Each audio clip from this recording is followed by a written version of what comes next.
All right, we're rolling. Tell me how you been, bro? I'm good, man. How All about you? right. Where are you at right now? I'm in Brenham, small town, same location. Uh, S- small Bre- town. What? Brenham, Texas. Ah, okay, cool. Yeah, an hour away from Houston. Yeah, Got it. you ever been to Houston? Yeah, man. I just did. Actually, I'm going to be headlining there on the 5th or the 4th. Next April. Yeah, All right, like I that's don't know what great. it is. The 4th or the anyway. I'll figure it out. I should know, shouldn't I? I think it's the 4th or the 5th. I'm headlining there. All right, that's great to know. Hopefully, the 8 people who watch this know know what to Oh, catch you have catch you have this. 8 people, man. Almost double digits, bruh. Almost double digits. Yeah. How long you been doing it? It's about to be a year next month, Oh actually. shit. Yeah. Cool. It started with, me and I got a couple of my friends to do, uh, actually one of my earlier episodes, first big one to like hit over 100 views was I interviewed the fastest kid in Texas, dude who went to school with me. Oh, nice. So That's yeah, cool, man. that's how this all got started. I really started this for comedy. So now that Are you a comic? yeah, no, Dwayne Perkins, the first real comic I had on here, he told me, "You're not really a comic till you bomb," and I've already bombed, so I guess I'm in the game. So Yeah. yeah, You're not and really a like, comic till you get paid. I mean, you've been paid yet?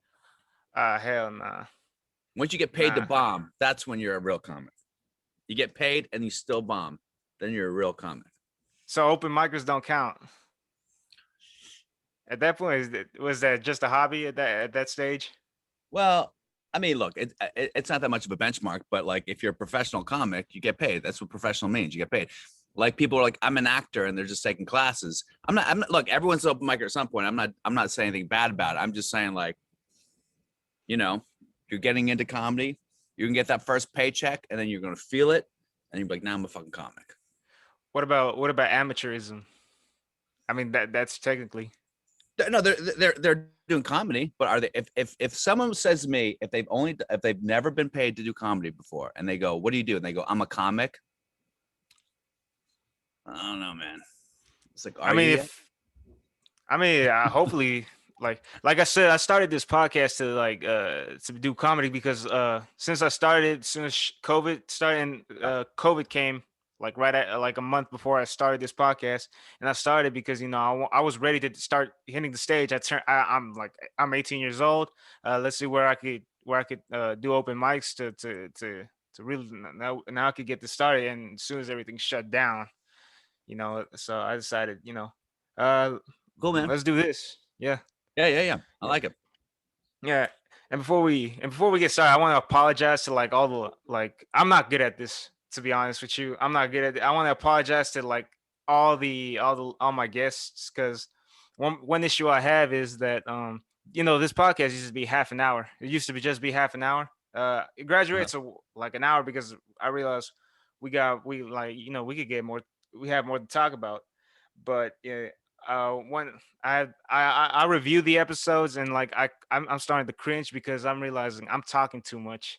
I'm not letting, like, I want to apologize to Don Brody, who I had the last episode, to Dwayne Perkins, to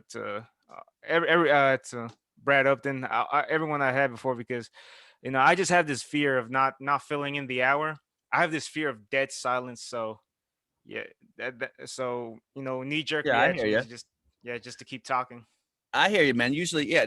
I mean, look, you're learning. You're still doing it. I get that. I do a podcast myself, and sometimes there are people you have to talk a lot. You listen to Joe Rogan. I mean, he's at the top of the game.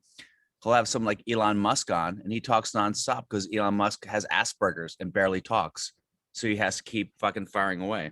So usually, what you do is just try like, you know, get the guests just to start blabbing. Yeah, Isn't that yeah. the trick? I'm on the spectrum. I'm on the spectrum as well. So like, Really? and when I Are see, you yeah, sure? oh How do you, yeah, I'm definitely sure. a doctor diagnosed you as having Asperger's?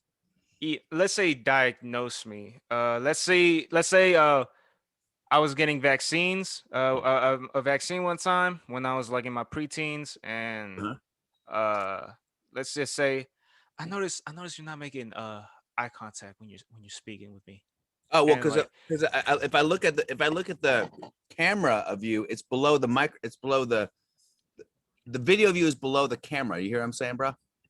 yeah, So I'm not like and looking like down like I'm the Rain Man. I'm actually looking at a photo. I'm looking at a video of you. like you see where I'm looking at right now. I'm looking at my own camera. I'm not looking at you, and I apologize. But I'm looking at me Okay, so because you want I'm me to really look? You feel more comfortable if I looked at the little green dot. That's cool. I can yeah, look at but the. I'm like, because I'm looking at me because not only am I like, I don't like eye contact with people at all. Uh, that's just uncomfortable for me. But I'm looking at me Really? because I'm trying to like, yeah, because I realize I have this, like I start daydream, like I start like living in my own head. That's what my mom always says, which is why she basically says I'm try to get me diagnosed. I refuse to get diagnosed, but she says I live in my own head. And if I do, and if I live in my own head, if I'm in my own head for a really long time, I start like doing things that I don't even realize. Like I remember one time, um, when I was working, I was standing like this for about 30 minutes, and everyone that like, why are your hands up? Why are you standing like, oh shit, I don't even know my hands are up. Like I'm not that conscious Mm-hmm. about how I move. So Got it. Now, is this a video podcast? yeah, it's a video podcast. I'm considering doing some moving the like, because on Zoom, it's when you record, it splits the audio files. So I'm thinking about doing the audio files on SoundCloud. Oh, okay. Just because you got your closet in the back with all your like clothes, you should put like a little sheet back there or something like a thing with the name of the podcast. Just cover it I up. think I should, but I'm renting this place. And I'm not really. I'm trying to get my deposit back. If I staple stuff and the drywall is damaged. Uh, All right, that's true. but yeah. So let's talk about you for a second. You do stand up. That's what I know you most for. But I'm of the generation, and I realize you're the guy from Just for Kicks, aren't you? That look, man. I'm How old are 19 you, years man? old. How old are you? I'm 19? 19. I'm 19. That movie came out when I was 2, but it was popular throughout my childhood because Are it you was a shitting Dylan and me? Cole Was it Sprouse. popular? Oh, for me and my friends, like every time it came on sometimes on Disney, it came on cable. Mhm. Even look, I grew up in a Spanish household. Telemundo aired the like with the whole Spanish version. So So we I got had someone dubbing me. Someone dubbed me. yeah, someone was dubbing you in Spanish. I was like, Damn. oh my god, this is and like, and we were all little kids, and that was popular for us because like we were like Easy. no, and them to us those two kids were The they Sprouse were Zach and twins, Dylan and yeah. Cole Sprouse. I mean, they're both, particularly Cole Sprouse is a big star right now because of Riverdale. Oh man, I'm not even following it, but bro, like Zach and Cody was the shit back in the day. Like when I was Yeah, the growing up Sweet in the Life. 2000s, Zach and Cody, Sweet Light, man, Zach and Cody was the That's so shit. funny. That movie, yeah, Just for Kicks was a soccer film. So I guess you were a soccer player growing up. Oh hell no, man. I'm No, I want to be. I was like that street, play soccer in the streets. I always wanted to play soccer, but yeah, but but that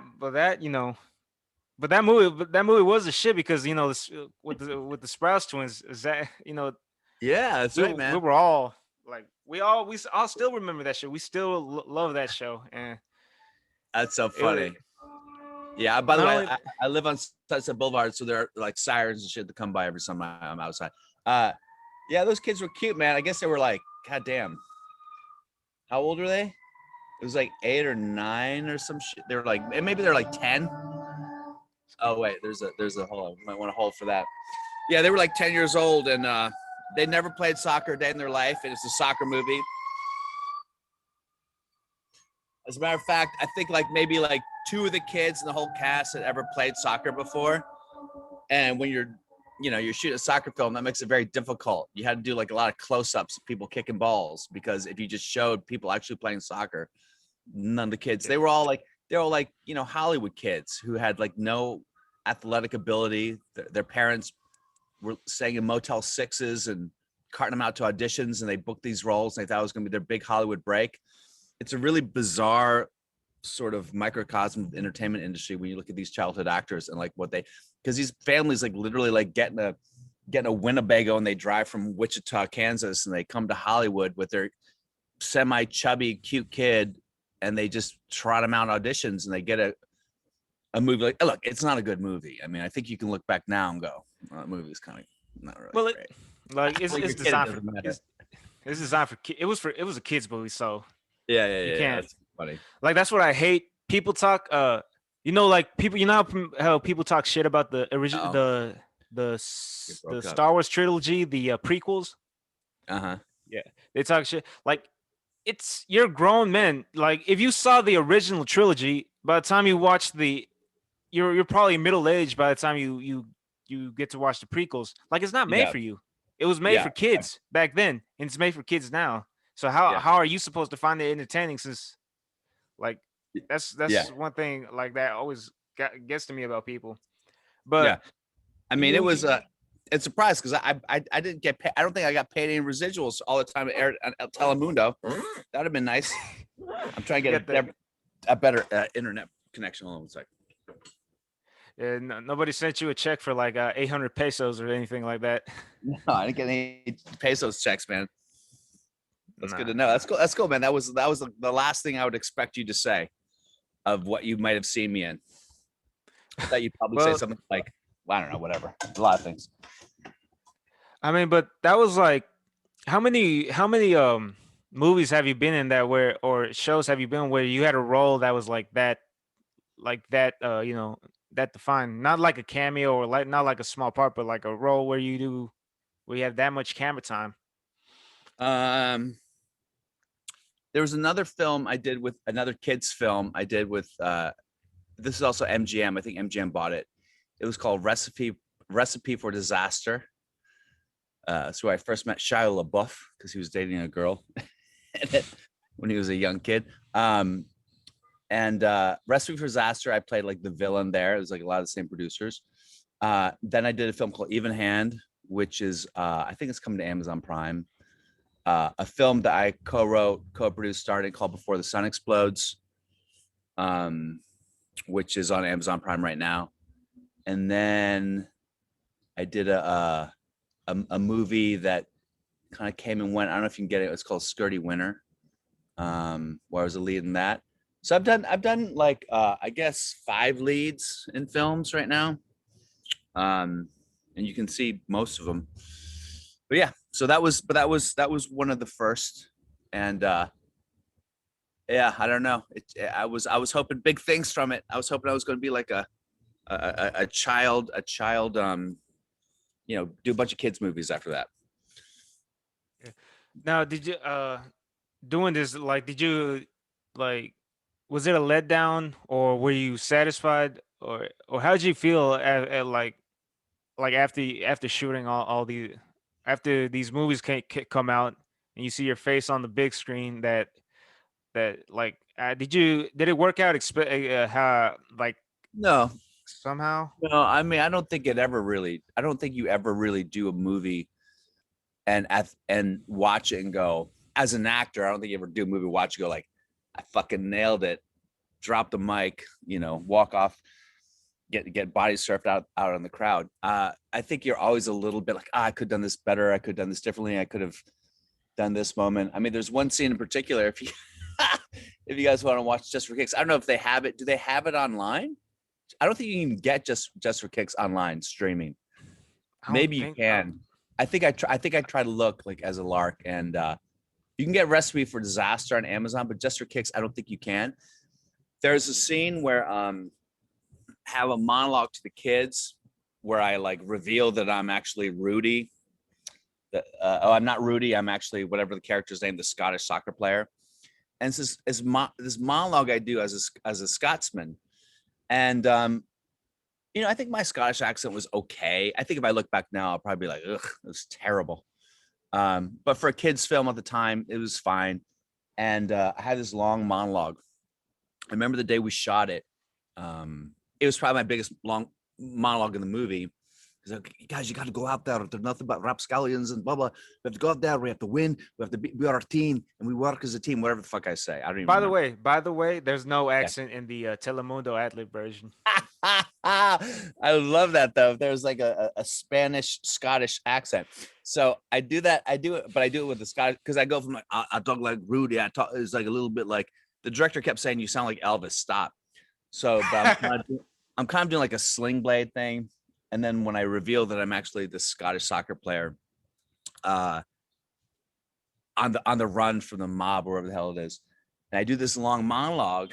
I did the take, and the director goes, Cindy Bartholomew, rest in peace. He goes, great, done, moving on. I go, Cindy, that was one take. We're done. He goes, yeah, you nailed it, done. I'm like, now I was a young actor. I was just out of school for acting, so I didn't really have the presence of mind to say, let's just do another one. Like you should always do for a monologue that big, you should always do a couple takes. The problem is they only did that one take. So when they show the film, if you watch the film again, there are a couple moments where I'm like spitting, like as I'm talking, I'm like, they're nothing but raps, and you see like little like spittle come out.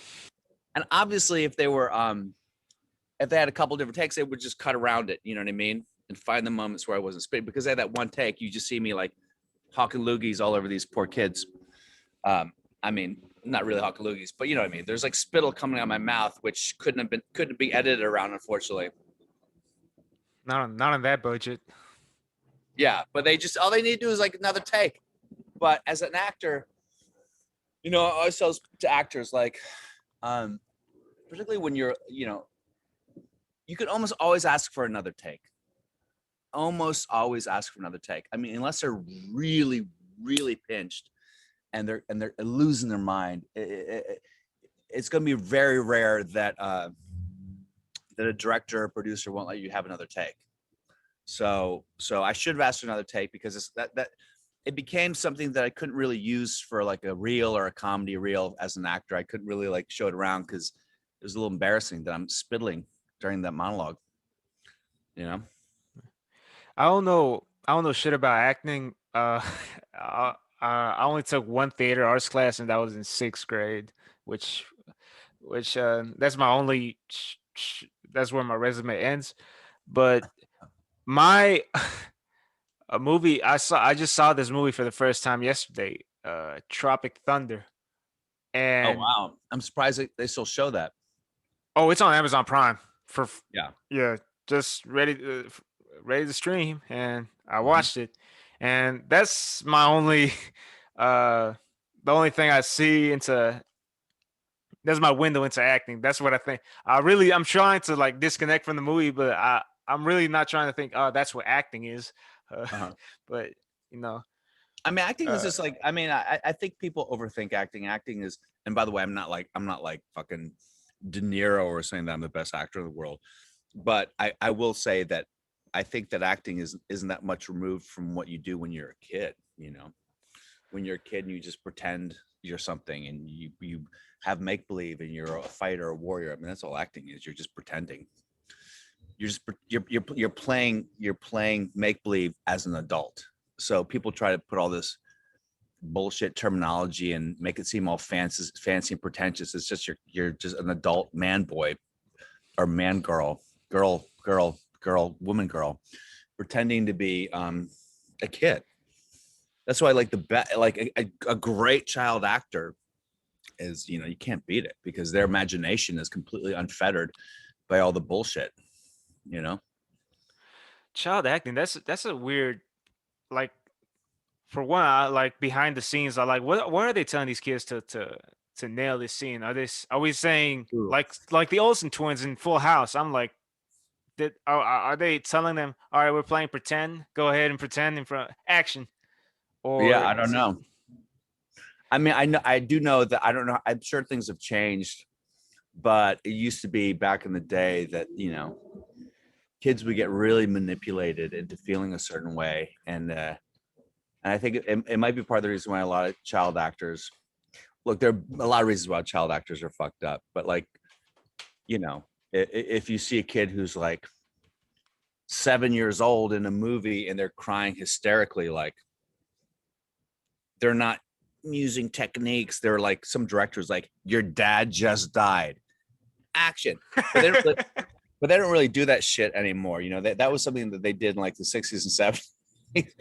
But I think now there's way too much union, too many parents and helicopter parents around, just like, well, what do you do to my fucking kid? If you want to see a really interesting example, watch the screen test of Henry Thomas in E.T. It was for Spielberg. He did a screen test, and you know, they just basically wanted. And he was at that age. I guess he wasn't that young. He was probably like what, 11 or something. I don't know, 10. But they you know, imagine that they're taking, and he's just crying, and E.T.'s my best friend. Don't take him away. And it's really moving. But most kids, you know, younger than that, like, you can't separate your imagination from real life. You can't separate yourself from what you're imagining, you know? Hey, you said something interesting at the beginning. Like you said, like some people overthink acting. Which is kind of bizarre when you think like you see people like Joaquin Phoenix and Christian Bale that really go deep into character, and I was Yeah. like, that's got to be it's got to be like exhausting and it's got to be really consumed to like it to be an actor at that level. Yeah. I mean, yeah, what you're talking about is you're talking about something called method acting. And I don't know how I feel about it necessarily. I mean, I think because the word method acting is actually a very particular type of method. It's obvious. That was like from the 50s, that has sort of been misconstrued to mean a bunch of different things. Like, now it means fucking anything. If you like Frances McDormand in Nomadland, I guess she got a job at Amazon shipping or whatever for a couple months, or she worked as a waitress in one of these small towns for a month or whatever. She just spent time working these menial jobs that her character does. And then she wore no makeup and had a shitty haircut, and that's method acting. Like, whatever. Like, you're also getting paid millions of dollars to do that shit. So like, get over yourself. And then you have people like Jared Leto, who, when he did the Joker, apparently he was pranking everyone, and he was being very weird to everyone. He was sending them dead fish and shit like that. Which is, you know, he's method in that way too. I think when people first started talking about method acting, you know, I think that Brando was one of them, although he wasn't really. That's kind of fictitious. But like De Niro, Raging Bull was considered one of the best examples of method acting. It was just like gaining weight or losing weight. That was the first way that, like, oh wow, he gained 40 pounds, he lost 40 pounds. Oh, Adrian Brody lost weight. Christian Bale lost and gained. Like, that was like the first example of method acting. Now it's just like if you're a dick, you just are a dick all the time. You know, and I know that a lot of stuff in the Joker, like Heath Ledger, you couldn't call him Heath on set. You had to call him whatever his Joker name was, and he would only speak as the Joker like the whole time. So, I mean, like, even when I did this silly film just for kicks, I would spend days around just going around with like a Scottish accent and like talking to people, go to the store and like, can I get that gum?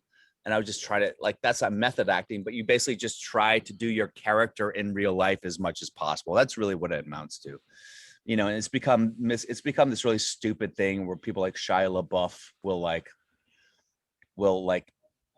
in The Tax Collector, he played this whatever, an enforcer, and then he would shoot stray dogs as a quote unquote method actor. It's just like, just act, dude. You know, I mean, there's a very famous story of Laurence Olivier, who's considered one of the best actors ever, who did a movie with Dustin Hoffman called Marathon Man. And Dustin Hoffman was a very famous method actor in this movie. It's an old movie. It's before your time. He wouldn't sleep. He wouldn't eat. And so he was like starving himself and not sleeping all night and running constantly and showing up to set all fucked up. And he told Laurence Olivier that. And Laurence Olivier said, have you ever tried acting, my dear man? You know, so There are people like that, like Leonardo DiCaprio. He'll be playing cards, getting a blowjob, and then start the scene. He doesn't care. He'll snap into it, you know. Yeah. Although that's like people who take it to an extreme level, though. What about like you mentioned Marlon Brando? I think the problem with his was that he could give two shits about the like he come in overweight, not knowing his lines, and it's like let's fucking shoot this shit. It was Yeah, like, yeah, and he was still giving iconic performance. You know what I mean? There's like levels of. I mean, you could say that Marlon Brando, oh, he was that talented, but it's also not even about that. It's just like he's just an interesting guy. Like you can't take your and anything he does, it's hard not to look at him because he was such an interesting guy with such an interesting energy, and his eyes are so interesting. So it was kind of like at the end of the day, you're an image on a screen. Do people want to look at this image? If you have a cool, I mean, Joaquin Phoenix has got a cool face. He's got deep set blue eyes. If he's just, you have the camera on him, I don't give a fuck if he's method acting. You're going to look at him. He's an interesting guy. He's got the cleft lip. He's sort of like hard to take your eyes off of. So sometimes I think people, I mean, look, if Joaquin Phoenix didn't do whatever craziness he had to do to get into that part, he still would have given a great performance because he's an interesting guy to watch. So I don't know. I kind of think the method acting stuff is a little bit dumb. You know. I do agree it is a bit dumb, but that's why I find a movie like Tropic Thunder so hilarious. Robert Downey Jr. And like if you want to find the loophole to doing blackface in the movie in the modern era, that's the way to do it. Play someone else doing blackface in the movie in the modern era. He's still got in a lot of trouble. I mean, at this point, he didn't get in trouble, but at this point, you know, there's a lot of talk about that, and there's like a big petition to get that movie removed from Amazon. Like, it's, trust me, it doesn't even matter if you're commenting on blackface, you're still doing blackface. Like, trust me, the Twitter mob and these assholes are going to go after everybody, and they'll find their loophole or not. Yeah, I'll read the script. The script reads me. It was, I will remember that movie forever. Thank God I watched it, even if they take it off. It's in my brain already. I could Yeah, rewatch yeah. it in my head.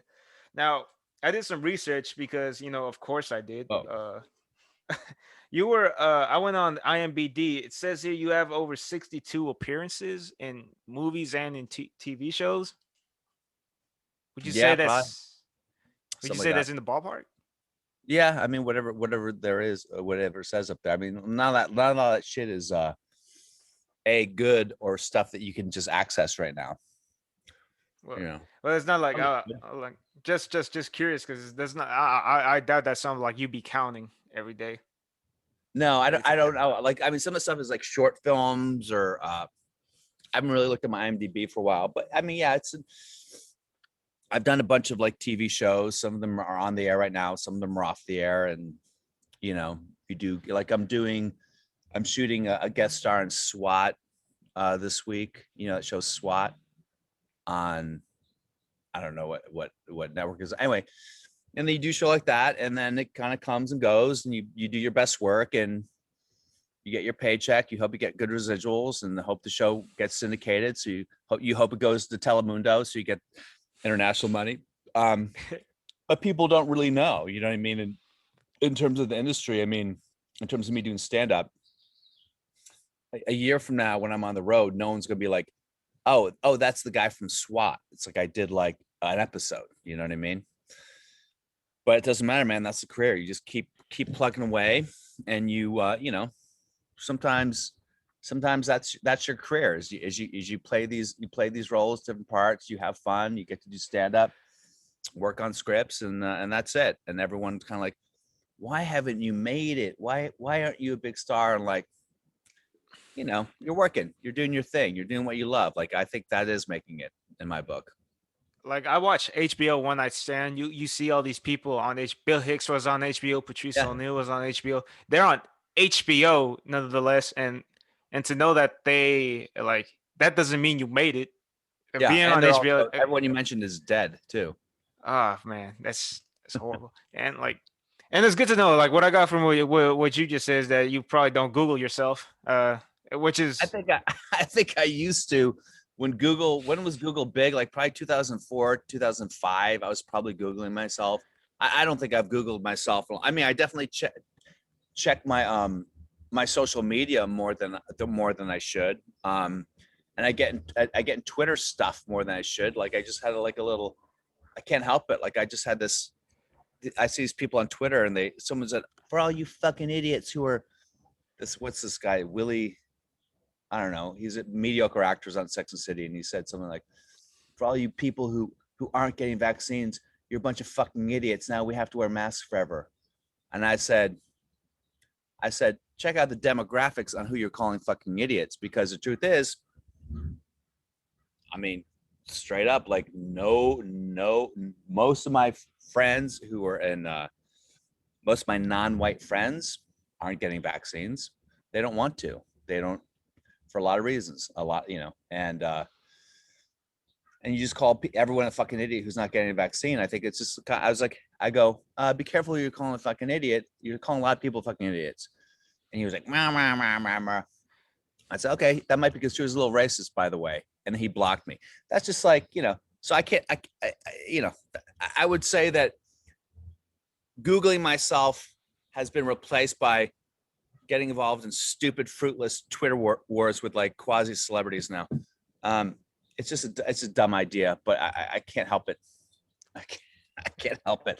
I get so upset by everything that's going on right now in the world. And look, I'm liberal. I'm definitely left of center. I will never be a Republican. But at the same time, like, I get it. Like, if you can't look at Republicans and say, there's so many people out here like look at Republicans and look at Texans and stuff, and they go, "You fucking idiots, you dumb morons, you cavemen, you Neanderthals." Blah, blah, blah. If you can't look at the other side and at least go, "I get it," then you're a fucking idiot. You gotta look at the other side. Like if you're not getting a vaccine, like I'm gonna get a vaccine when it's my turn and when it's appropriate and when everyone's gotten theirs. I don't feel like I need. I've had COVID. I'm not like rushing to get it. I'll get it eventually. But if someone's not going to get it for whatever reason, they don't trust it. They're blah, blah, blah. I fucking get it. You're not a fucking idiot. I get it. You don't want to, for whatever reason, you don't want to get it. Fine. Don't get it. I don't know. I hate how it's become like there's all this moral grandstanding and proselytizing from all these people on the left about like how you have to behave and how you have to talk and how you have to think. And it's just sort of, it's this weird new era in McCarthyism that is it's not helping. At the end of the day, you got to have fucking love and empathy, and everything else is just a bunch of goddamn noise. So, but the noise is louder than the fucking love. So fuck it.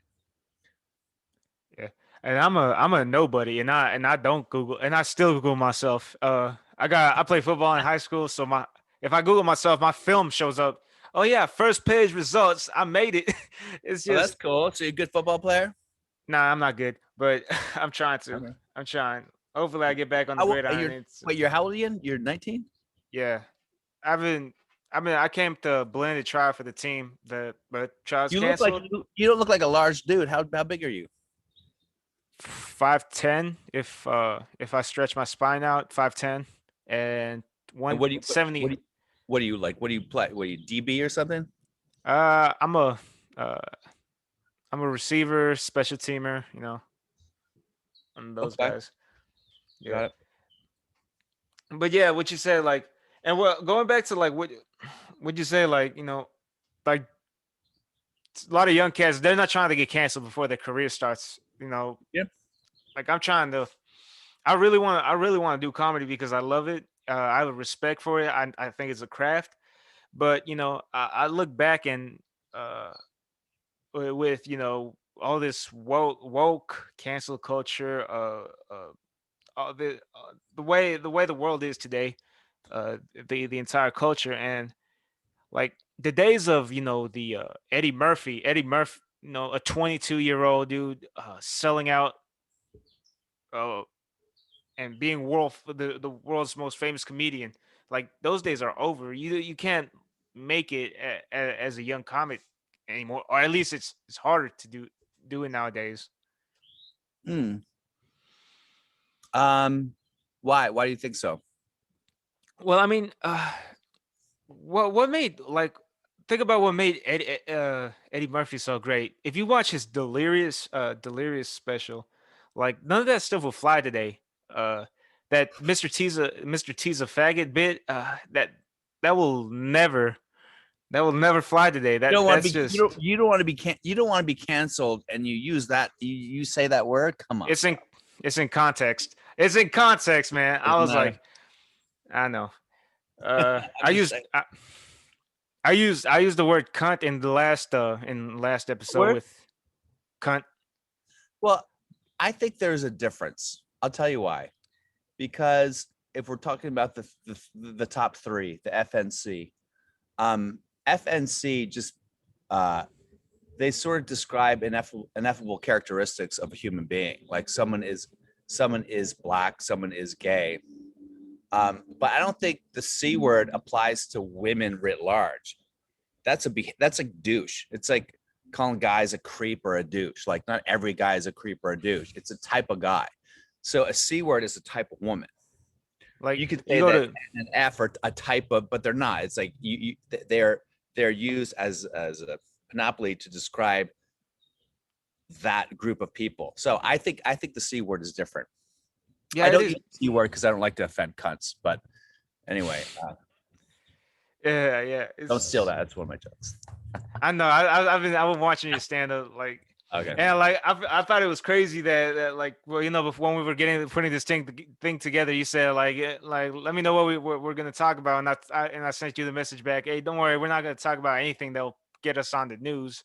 But I seen like, but to be honest, I seen your act like uh whatever not Nazi jokes you've done. If it hasn't sparked anything, I think we should be good right now.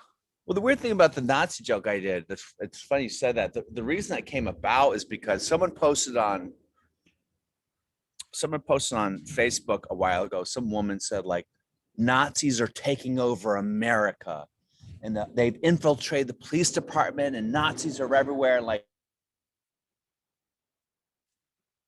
they were just that Nazis were fucking like somehow increasing. And as someone who is I'm in my 40s, like I grew up in black schools. I grew up in a very racist, like very in Virginia, like I say, a racist part of Virginia called Virginia, and I experienced like how bad racism was, and I saw it. And I'm not saying racism doesn't exist today. Of course it does. It's prevalent everywhere, and we got to combat it.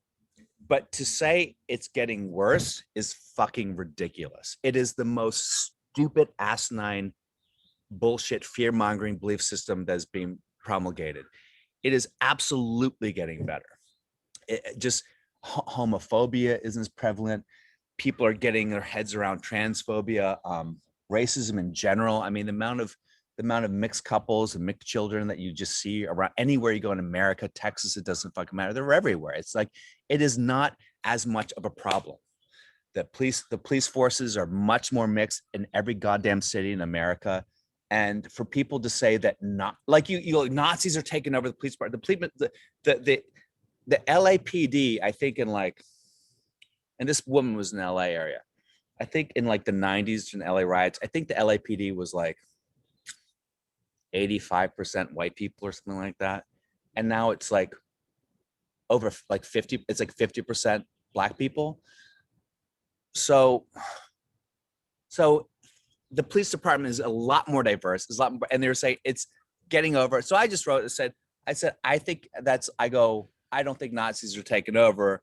And I made a joke. I go, I'm 6 foot tall, 200 pounds, blonde hair, blue eyes. No Nazis ever try to recruit me. I don't think it's an issue. Like if they were everywhere, if they were taking over America, someone would have come up to me about, hello, I'd like to talk to you about the organization. We have some pamphlets. And so it became a bit. Now, when I made that joke, I just got like attacked by these people for saying this. Like these women, these in Orange County, I punched a Nazi in the face. Did you? Did you punch a Nazi in the face, lady? You're overweight and 45 pounds, and you knocked out a Nazi. Do they have the fucking swastika and the funny mustache? What are you talking about, you dummy? So I just feel like people, I don't know if people are bored or bored housewives or what it is, but are people they feel like they have to have some purpose because everything's so great now. Everything's so great in America, and we have this unheralded uh, uh, prosperity, and everyone's living pretty decent. Even poverty in America is better than it was 20 years ago. What it meant to be impoverished. So you could be well below the poverty line and have a flat screen TV. So I'm only saying that to say that like things are better. The standard of living is better. People live longer. People are healthier. There's more options, better food everywhere in the fucking world. It is not exponentially, incrementally, it's better. And so this idea that everything's shitty and everything's blah blah and everything's going backwards, I just think people just their lives are pretty good, so they have to focus on something, and it's a lot easier to focus on what's shitty and then what's good. You know, God forbid you focus on what's good and how things are getting better.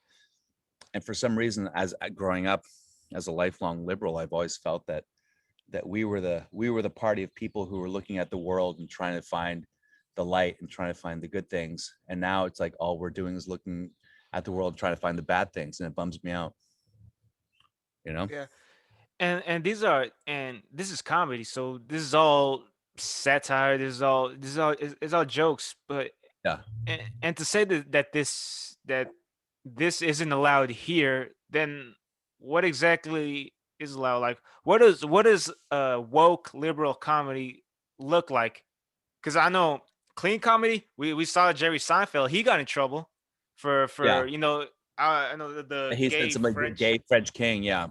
No, not a slur, not derogatory in any way. Just a Yeah. emotion, and that and real like what is the Yeah. comedy like? What is the comedy people are trying to look for? If you go to a comedy show, not looking to get offended, what are you really looking for? There's only so many gluten jokes I could tell. There's not. Yeah. I mean, I get what you're saying. I think that I mean, I get both sides. I think that you can be edgy without being mean and without targeting marginalized groups. Kind of puts the onus on you as a comic and as a writer to write stuff that's a little bit more sophisticated, to write stuff that's a little bit more personal and nuanced and self-deprecating. Um, you know, I mean, although he's quote unquote canceled, I think one of the real masters of this idea was Louis C.K. You know, he'll take. I don't know if you saw his last special on his website.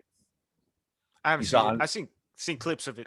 Clips of it. That's okay. it. Well, it's $7.99, and you know, it's just because I think he's probably the best, maybe the best ever. And you look at he takes really complicated stuff and just finds a way to make it I don't know how else to put it.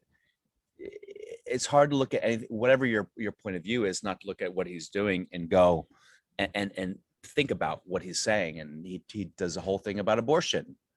That's how he opens one of his last specials, about abortion, which is obviously a tough one. And then he does his last special, he talks about the word retard, you know, and I saw his the someone took a recording device into one of his shows before, like while he was like trying to get back to work, like after yeah, he got canceled, but before his like last yeah. special. And I listened to that, and it was hilarious. And to think that was like unfinished you know, was just like mesmerizing to me because Yeah, I yeah. loved it. I love Well, to he's hear one of, it. he's one of those guys who, for whatever reason, and I'm not one of these people, and I think that maybe Chappelle is one of these people, and maybe Burr is one of these people. I think their brains just operate in a way that things come out in stand-up comedy. They come out stand-up comedy ready. Their thoughts, they think a thought and they express their thought in a way where it's already ready for the stage. Like they don't, like for me, I have to say something and I have to sit with it, I have to write it down, I have to dissect it, I have to figure out all this ways to make it stage ready. But I think his brain, just the way he like distills his thoughts and simplify, he's able just to make anything sound like a stand-up bit. You know, nothing is, he doesn't have like the biggest vocabulary in the world. He doesn't do the most insane, like circumlocuous routes to an idea. He just kind of it's almost like when you're stoned, the way your mind thinks when you're stoned, you just lay things out very simply and easily in a way that you can like tell a story. So it's like his brain is operate as like a stone brain without like without the negative things about being stoned. Um, so I think, but anyway, he talks about the word retard, which and it's how I felt too. Like it was a word that you grew up with, and a word that didn't necessarily have negative connotations. It was just a thing that was used to describe people, and now that word is no longer a word that you can use. It's sort of his Not point is, only not only that, in I don't know if this is in the special, but in the record in the like in at his the recorded show, he not only says that, he brings up how the way we treat him is worse than what we make out the word to be. of course. And the thing he says is, he goes, because we don't use the word, you don't see them anymore. They're not around anymore. They're like pushed out of society. They're not mainstreamed into our schools. They're kind of like the word has been like pushed aside, and the actual group of people that were designated as have been pushed aside. So we don't have to deal with them, and we can just be happy and wear our yoga pants and go around and be super liberal in our Priuses and drink our coffee and our organic green tea and pet our gender neutral emotional support cat. It's just one of these things. Like, I think it's a shame that people have this idea that they want to be happy, and what they think happiness is removing everything negative from their purview and from their point of view. So if they don't have any negative people, I can't have like, I just got blocked by this guy Willie Garcon, whatever his name is, hack, and he blocked me because I said, hey, you're calling all these people idiots, and there are a lot of minorities you're referring to as idiots. Like, what are you doing? And he blocked me because, God forbid, I say anything that dismantles his stupid white patriarchal point of view. So fuck him. I think that like people gotta deal with the bad. When you get heckled as a comic, or people if YouTube comments on your post or wherever the heck it is, you know, you could block. I think it's good to block a lot of people, but most time people just want they just want to express something, and you go, hey man, I get what you're saying. So about one time, this kid heckled me, and he was this like chubby ginger kid, and he goes, I don't know what to say. He goes, say something funny. Now, all I said to him was like, I go, hey, I'm trying to, but the things I'm saying are just what's in my head, and that's all that's there right now. So this is what's happening. And that kind of got laughed. And after the show, he came up, he's like, hey man, I'm a big fan. I think you're great. I'm like, why did you heckle me? He's like, oh, I'm just trying to, I'm just playing along, having fun. Now, if I had wanted to, I could have gone after this kid, made fun of the way he looks, his weight, his ginger balls, whatever it is. But he was just a kid who was just trying to he just wanted attention, and he got it. And I made his night. I could have made his night shitty, and he could have gone home and kicked his dog. It's like you got to be really careful about how people that you're mean to. It's hard because we all have triggers, and we all get triggered by shit that people say. I mean, I got triggered by this dipshit Willie Garcon who thinks he's so much fucking better than everyone else. They're like, you're a fucking idiot if you don't get vaccinated. It's like, I and think I get triggered by that. So we all get triggered. Well, I think these people need some medicine, and the way we do that is to like young like there needs to be like, it can't just be one guy who can do it. There needs to be this wave of guys who are not afraid to be edgy anymore, so we can unclench our assholes for like 10 minutes just to enjoy what it is, comedy. Like, Yeah. and speaking of Louis C.K., he was on the way to being the greatest of all time. He was like pre 2017. That was his trajectory. I honestly believe he could have been the greatest stand-up comic we've ever seen. The way, and someone who is a master at this is George Carlin, because what I love about George Carlin, the way he carried himself, the way his stand-up was, it was still comedy, but it looked in a way so sophisticated that it almost looked like you needed he looked like a college professor every time he performed. He looked like you needed a college degree to do stand up, to do when in actuality it's just the way he manipulates, and the way he goes about the English language, and to touch on touchy subjects. It was like mesmerizing Yeah. to see, like the seven dirty words, how how we how like think back then the seven dirty words were like stuff you just could not say. That even that in his special there was a warning right before he goes into that joke, and that saying there was a warning. The taping stopped, it paused, and like a warning came on. Well, like what you're about to hear is whatever, and then he goes into it. And today we're looking back at it like, why was this shit such a big deal? It was like, Yeah. and I think that's what comedy has to be like today. Like the young cats have like young dudes coming up have to uh like can't be afraid to go over the edge, and we need to do this by the masses. It can't just be one dude. Yeah, yeah. Well, I mean, I think that is happening. The problem is like, so George Carlin, for example, he was that guy. He was counterculture, right? So in the counterculture has always been the liberal movement, it's always been the progressive movement, it's always been the Democratic Party, this counterculture. But now the people that are out there who are kind of really unfettered by the parameters of what we should and shouldn't say are the people that are being aligned with like right-wing comedy, which is just so fucking bizarre to me. Like people like Tim Dillon, who I don't think has ever been right-wing, or the Legion of Skanks group guys and all those guys. I don't think any of them. They're all liberal dudes. I don't think they've ever been right-wing. But now it's like, for them to say what they have, they can only align themselves with this super like right-wing Republican Party, which is just so fucking bizarre. And I think that a lot of these comics are going like, I guess I'm a Republican now because those are the only people that are going to allow me a platform to say this shit. And it's just very bizarre and confusing. I don't know how that's happened. I mean, someone like Joe Rogan, who's always been a registered Democrat and a liberal, and is always, he just likes to, he calls out bullshit. How he calls it like he sees it. If something's bullshit, he calls it out. And now people call him alt-right. It's just fucking absurd to me. Like, in a way, it's kind of good because I think eventually, like, if enough people get canceled and enough people get, then all of a sudden everyone that's going to be canceled is just going to be over here, and there are going to be more people that are canceled than are not, and then all the canceled people are going to be having fun. So, those are the people who are going to, when it comes out to like live comedy, the audiences are still going out to see the Tim Dillons, and they're still going out to see the people who are look. If Louis C.K. did a stadium in the middle of America right now, he would sell it out. Yeah, he'd sell it out still. Most definitely. So, yeah. And he got canceled for something else too. But like, but comics get canceled for what they say and what they do. They still sell out shows. It doesn't really.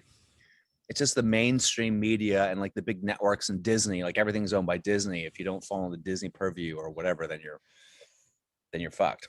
Yeah, like that's why my biggest fear is like if I come as like coming up, and not only for me but for other comics, is like, well, don't put like people putting a like a hinder on their on their funny, like well, yeah, you can only be funny. Yeah, you can only be funny to this point. That's why like a show like SNL is like starting to like be really concerning on like who are the people that choosing to be SNL, to go on to be on SNL. Like I forgot what his name was, who got fired before. Um, what was his name? The dude who made the Asian stereotypes. The Asian jokes. Yeah. Yeah. I mean, I think if he were to look back, he probably regrets it no matter what he thinks. He's like, oh, I'm being myself. It's like, the truth is, like, look, here's the point. You can, your comedy doesn't become edgy or better if you use words that people don't want to hear. Like, my comedy isn't better if I use the F word or the N word or the CH word or whatever. Like, it doesn't, if I want to make fun of people, if I want to make fun of certain cultural stereotypes or certain, like, there are ways to do it. You know what I mean? And then then it becomes about not just the word, but the context. I mean, it's still, lots of, I do transgender jokes. You know what I mean? And I don't, and I'm on the team of transgender people going for the rights. I also think I'm on the common sense team of people who go, I do a joke about transgender sports in high school. And my argument is like, I don't know if we should have those. I don't know if it's fair. I mean, I don't think we should have transracial sports. I ran track in high school. You know, every time I lined up next to a black dude, a chiseled black dude with his balls hanging out his shorts, I'm like, oh, I'm coming in fourth again. So who's that? Shane Gillis. His name was Shane Gillis. Oh yeah, Shane Gillis. Yeah, I mean, look, he did a podcast. He got carried away. He said some words that, you know, it's not like he was doing the height of comedy at that point. But the thing is, like, you can't get. He was doing a podcast. He was having fun. He was goofing around. And the thing is, even if he apologized, here's the problem. Here's a problem I have with it. Let's say you're in a podcast and you say some shit, and it offends people, and then you look back, you're like, ah, man, I shouldn't have done that. I should have said that. Like, maybe I should have said the N word, even though it was a joke. Maybe I shouldn't have said the F or C word, whatever. And it offended people, and they ask you for an apology, and you apologize like they don't give a shit. Your apology doesn't fucking matter. You can't apologize. So I think if anything ever comes back to me in a big way, I mean, look, if a company that like wants to hire me goes, look, we want to hire you, but we can't because of this, then I would apologize for the job. But if the Twitter mob comes after me because of some shit, you said this, I'll be like, so what?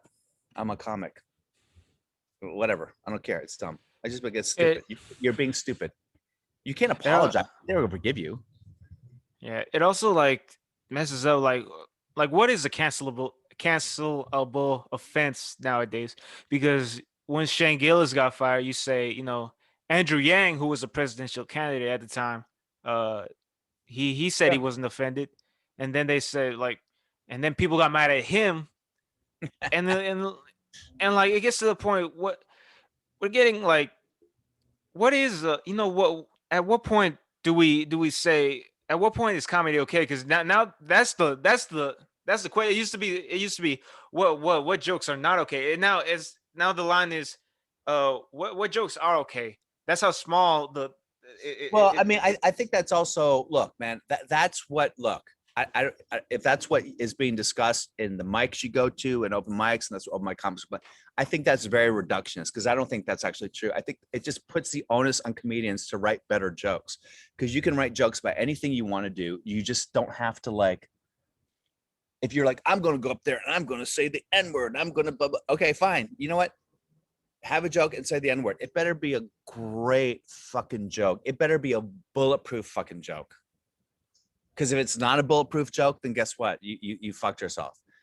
I think almost, and maybe you're right, it has changed in the sense, like, there were jokes where people would say the N word. Louis C.K. did, Neil Brennan did. There are different comics who have jokes where they say the N word. he nailed it. Nailed it. Arguably, and it didn't come from a place, it didn't come from a place of hate or anything like that. And they obviously, like, I mean, Chris Rock was Louis C.K.'s best friends. I mean, Louis C.K. used to write for Chris Rock. Neil Brennan, you know, Dave Chappelle is his best friend, one of his best friends. So I think, like, I'm not so stupid, like, one of his best friends, but at the same time, like, I think that you can tell where it's coming from. So if you go up there just to provoke people, and the writing of the joke isn't good enough to match it, then you're fucked. So all the people complaining about cancel culture and blah blah blah blah blah, that's fine, but your job as a comic is just to write better. Just write better, you know. I mean, I have a joke. I'm trying to. It's actually an opportunity for us, man. It's an opportunity for us as comics to write jokes that are going to address it in a way that's that's interesting and complicated and nuanced, and make people think, and sometimes maybe push their buttons, you know. So I think, but if you just go up there like, I'm fucking blah blah blah and swinging my dick, it's like, that's like not sophisticated enough. You got to be better than that, you know. You know how many times I've been called the N word? I'm from Houston. You know how many times I've been called the N word by non-black women, specifically non-black women. It's like, I was like, oh my god, and like, I played on an all-black football team, and when I lined up against the white trash football teams that we'd play against in Virginia, they would call me the N word constantly, dude. They'd be like, "Hey, you fucking blah blah blah," and I'm like, "I'm the one." Did it end with lover or? No, just straight up. They just would call me that. I was like, fuck. I like the tease. I like to use the word uppity without just by itself. Yeah. But like here's what I like to do. I like to roast people, like roast. Like I mess with a couple of my friends, coworkers. My best friend who's black, who's black. It's not no. I hate saying that. My black friend. No, he's my Here's best friend, and he's uh-huh. black, and he called me a slur. I had no for Latinos that I didn't even know was a slur, What specifically for is it? Mexicans. Pepper belly. He called me a pepper belly. I was like, and I Pepper wasn't belt. offended. Yeah, and I wasn't offended. I was like, I was more shocked. I was like, how come I've never heard that shit before? By No the one way, is no. that's I'm writing that down. Hell no, no, that's my shit, bro. Nah, Joe. Like I've had him on the podcast, man. You can't take that from him. Come on. Wait, did he invent that? I don't know if he invented it, but he sure introduced it to me. I was like, and Oh no, it's yeah. Pepper belly is a derogatory term meaning Mexican or Latin American. The but redneck at the gas station said that Jose was a is a drug. Yeah, pepper belly. I'd never heard of it. That's friggin' pepper belly means it says Urban Dictionary a dirty Mexican. Wow, a racial slang term. I and mean, like that's you know, hilarious to me. I'm thankful that I the first time I've ever heard that word came from someone I love. The first time I've ever like now I know how black people now the N word became a term of endearment because it called the first people who call you that shit is someone you love. Is someone Yeah, like someone who you consider family. but that's all. But That's like, kind of endearing because it's based on the fact that Mexicans eat a lot of peppers in their food. oh yeah, that's You know, we put pepper lime belly. in that, pepper and citrus. That's not a good combination. Oh Chili man, belly. They Joe. call you chili belly. Yeah, I don't know. Yeah, shout out to Joseph Donato. I've had him on the podcast twice, dude. I love the guy. He's my brother, and like, but what I'm trying to get at is like, cause I like to talk shit to people, but I don't like this. Like, no, when if I tell you something and there's like people around, they would tell me like, why would you say that to his face? Because I don't want to say it behind his back, basically. And I wanted to see his face as soon as I call him that. I was like, I called this dude like, uh, you look like the bad guy in the Spike Lee movie, and like, cause he had dreadlocks, he had a flat top, a dreadlock going straight up, Oh and yeah, and a dreadlock going this way, and the dreadlock that's like shorter than both of them, right yeah, here.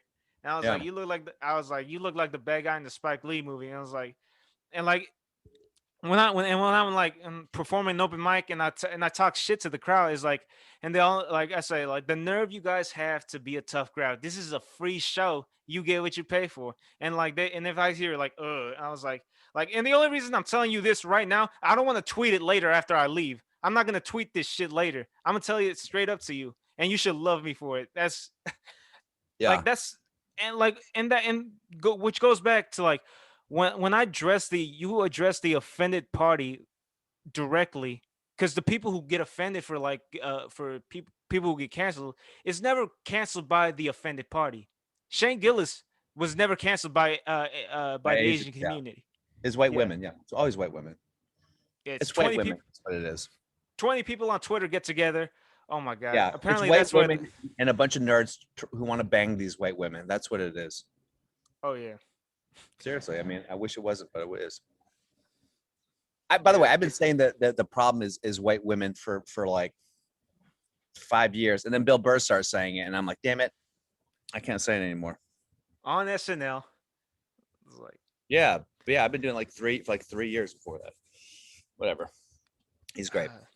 you know what I'd love to do? I'd love to be a professional bridge burner. I wish I had the balls to burn bridges, like, cause like Can just know that you're now a Republican. If what you want to do is burn bridges, you're by default now a Republican, and you can't got to I have work on a platforms.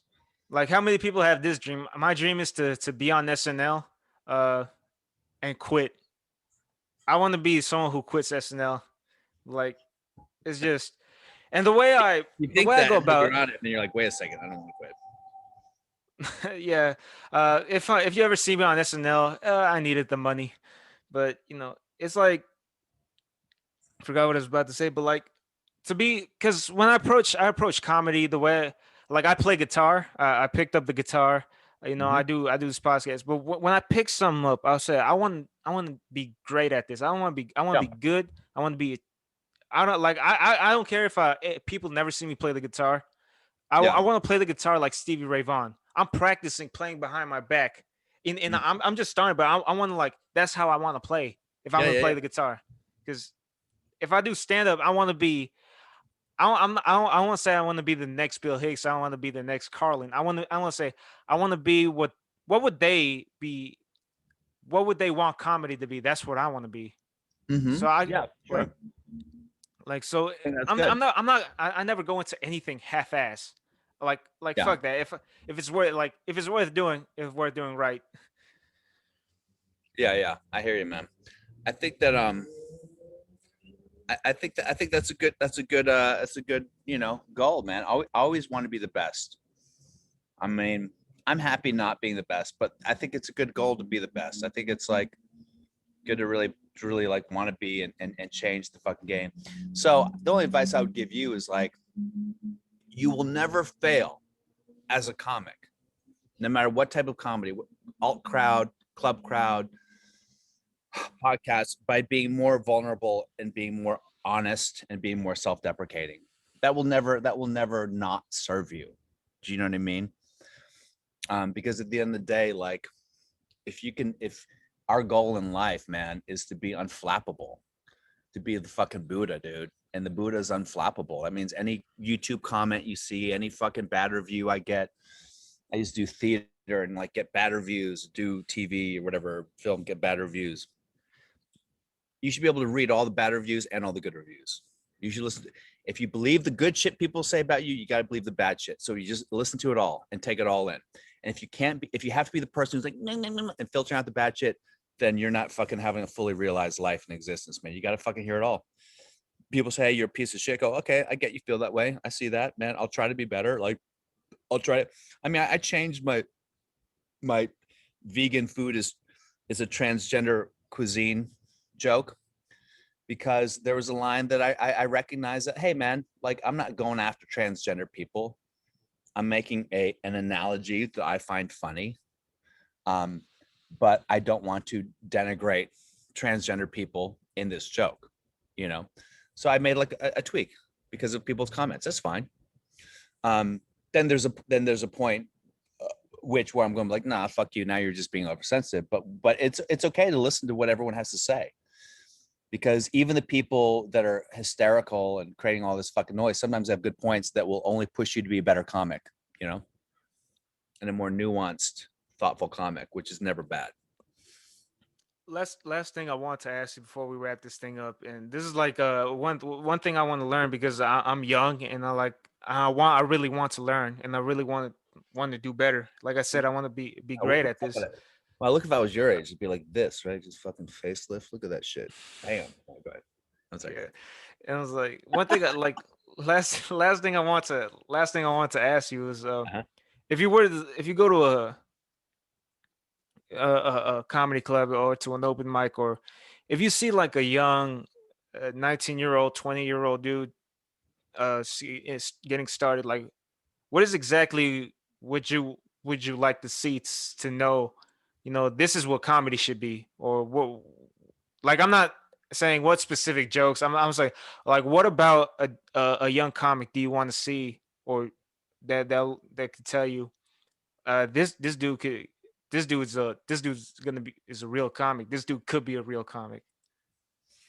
I'm trying to think of like who I've seen recently where I was like, I looked at someone and I was just sort of like blown away by I remember the first time I saw Drew Michael in New York, I was kind of like, God damn, man. Um, he was just a real writer, you know.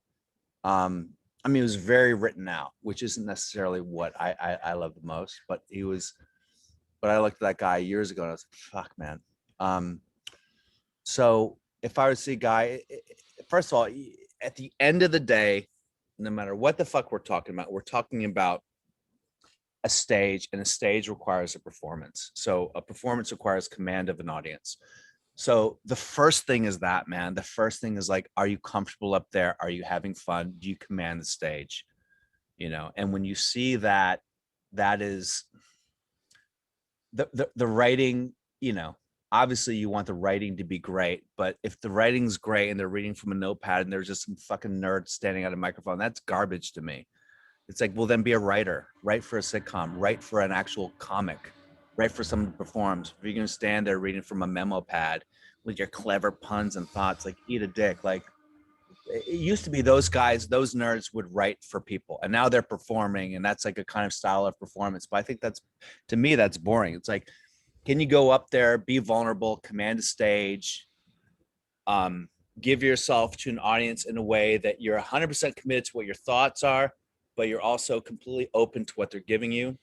It's like, it's the same thing with great acting. A great actor is someone who's 100% committed to what they're saying, but when the person they're acting with gives them something, they fucking take it, and they are able to, like, it's very it's like Bruce Lee, man. It's like everything's like water. It's like you're like a wave crashing and you're also receiving. So if someone has the ability to go on stage and fucking command a stage, I mean, he's obviously much older now. I think he's in his 50s now, but like someone like Godfrey, the comic Godfrey, I don't know if you know, black guy, he's just one of those guys. He gets on stage, he just commands the stage no matter where the fucking stage is. They're people who do that. And it doesn't mean you have to be a dancer, you have to be physical, and you have to do physical comedy. It doesn't mean you have to be Dane Cook and Vicious Circle, but it means like however you command the stage with your presence, with your voice, that's the first thing, man. Just be relaxed and comfortable. And if I see people going up there trying too hard or fake connecting, like I just saw, I was in the second row of the show where I watched a very famous comic, I don't want to name him, up there, and he was doing crowd work. He wasn't really connecting with the crowd. It was like prefabricated crowd work. I don't buy that shit. I think every show that you do as a comic should have some life in it. It should have a little bit of breathing room so that the jokes, they're never the exact same. They're never delivered the exact same. You're never going to do the exact same set twice in a row. Everything's a little bit different, even if it's like a word or a smile or a pause or so that's what I'd say. I would just say, like, I'm impressed when someone goes on stage and they look like they fucking live there. They have a sleeping bag on that stage. They rolled off and they got on it. I mean, Dave Chappelle's like that now. He's been like that forever. And that's good or bad. He's so comfortable up there that sometimes he's not even working. He just sits there and smokes a cigarette for 10 minutes without telling a joke. But that's the first thing. When people have that level of confidence and comfortability and love of the stage and connecting to people, that's the first thing. Then secondary is the jokes and the ability to perform the jokes, and then also the type of material. Like, is it put it? Look, Brian Regan's one of the best. Brian Regan doesn't push the envelope in terms of what he's saying. You don't have to be edgy. You don't have to. Everyone always thinks they're a lot of the young female comics come out like, I'm redefining comedy because I'm talking about sex, and women don't like. There have been enough women talking about sex. You're not changing the world. What you're going to do as a comic, you don't think about changing the world. Just think about being the best version of yourself and be fully self-expressed and say what you want to say. But if you think about changing the world, it's like people who make these, like, what's his face? Zack Snyder just put out the cut of Justice League. Oh, the Joss Whedon cut, it didn't get my vision. Here's my 4-hour vision. Well, your 4-hour vision is self-indulgent and it fucking blows, bro. So you're just pretentious now.